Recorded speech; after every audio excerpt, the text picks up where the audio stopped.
Any breed, type, or age horse can be long-lined. Long lining is beneficial because it teaches the horse how to come onto the bit and understand contact. The handler can not only learn about how the horse is using and moving his body, but how he himself handles his body and controls the reins. It is beneficial in comparison to riding because there's minimal weight on the horse's back and no carriage or rider to affect how the horse would carry himself. Long lines are a combined set of two 20 to 30 meter reins made of a lightweight material such as cotton. Long lines can be bought from virtually any tack store for about $45, or it is also an option of using two separate lunge lines, although it's not recommended because the different weight, length, and thickness of the lunge lines can affect the amount of pressure a horse feels in his mouth. Okay. Step 1, groom your horse. Step 2, tack up your horse. When tacking up the horse in preparation for long lining, you will need a bridle with bit. You can also use a riding bridle with no blinders or driving bridle with blinders.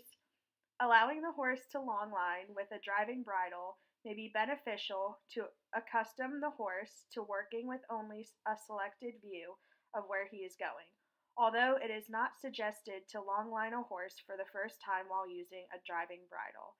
You will also need either a driving saddle or surcingle, saddle pad, and a set of long lines.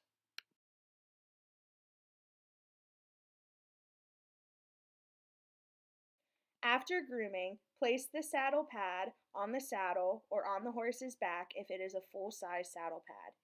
Gently place the saddle on the horse's back about a hand's width distance behind the withers. Hook the girth and overgirth, making sure that the girth is not too tight right away and that the overgirth is not in front of the girth. If the saddle has a backstrap and crupper, hook the crupper underneath of the horse's tail, making sure that it is not hanging down too low. If it is not too high or tight against the underside of their tail, and that there is no hair caught between the leather. Now that the saddle and all extra pieces are secured on the horse, the handler may bridle and attach the long line to one or both sides of the bit, keeping it rolled up and in hand to walk to the place of exercise. Once the bridle is on, put on the long lines.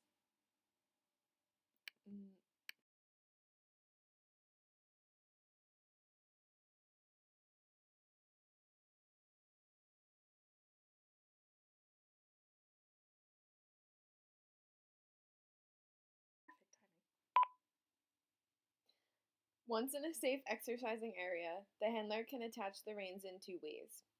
Each rein goes on either side of the bit. The line can be placed through the tugs of the saddle, and the outside rein can either go around the horse's hindquarters or over the horse's back. The inside rein goes from the bit through the tugs and directly to the handler. The handler may want to bring a long lunging whip.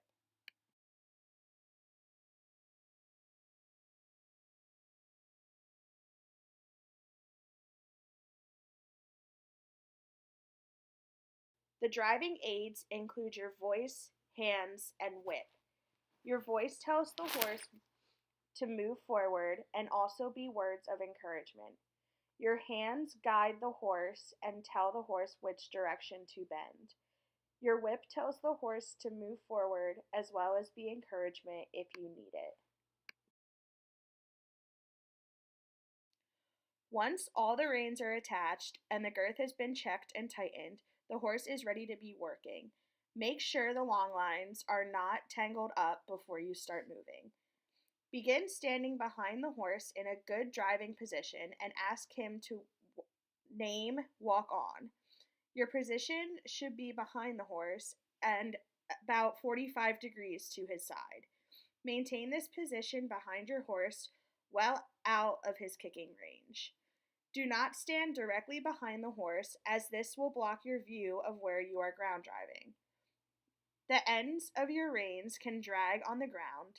Just always be sure that they are to the inside of your legs. As you work, be sure to travel in both directions evenly.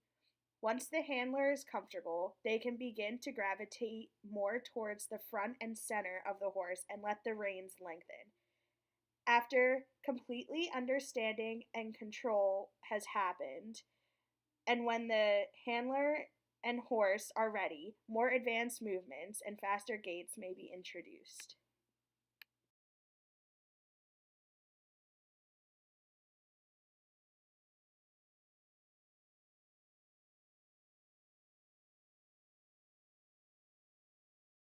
To correctly hold the long line, you must hold it the same way you hold reins, through the middle of your pinky and ring fingers. Your thumbs should be on top and your wrists should be straight, just like your riding hand position. Your outside line should be longer than your inside line, but you should have even pressure on both. You should be able to feel the bit, but it should feel like a featherweight at the end of the lines.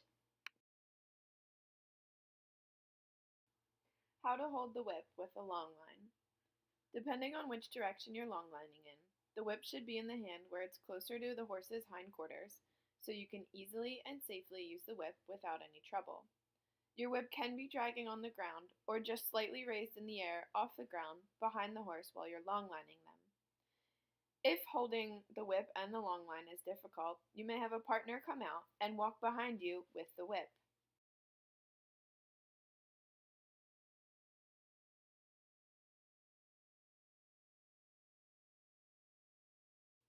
Where to stand. You should stand to the inside of the horse, facing their barrel. While holding the two long lines as well as the whip, your body and arms should make a triangle shape that faces the horse. You want to be standing centered, but slightly more towards their hindquarters rather than in front of them by their face.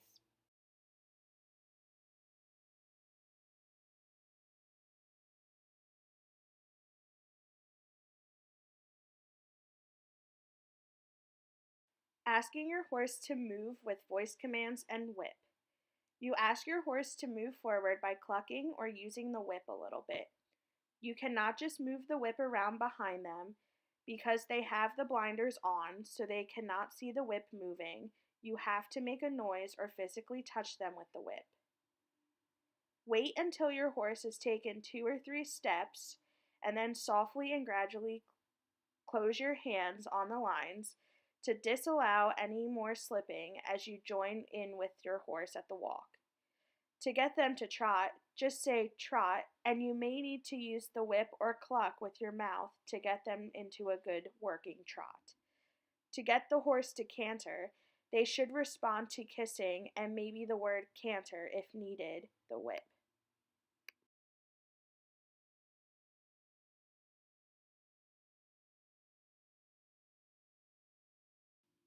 It is important to cool your horse out after a hard work.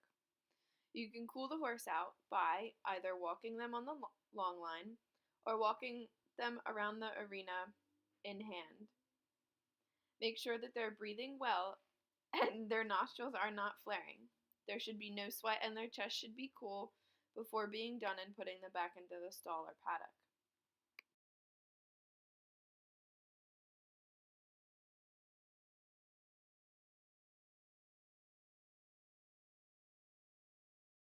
The halt is the most important gait.